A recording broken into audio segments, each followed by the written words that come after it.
ស្រាធម្មជាតិស្ងប់ស្ងាត់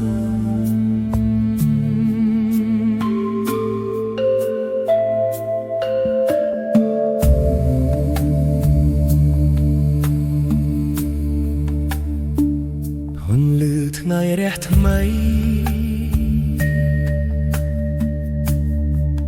លើសួ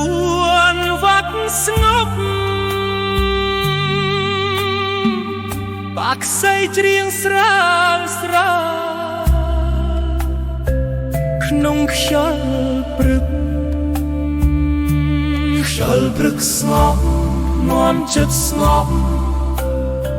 ថ្ងៃថ្មីចាប់ផ្ដើមដោយសុខសាន្ត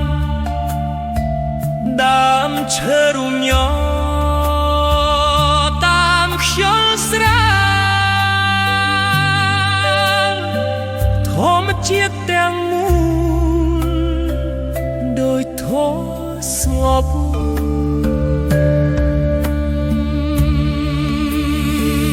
នំហាមយឺតដង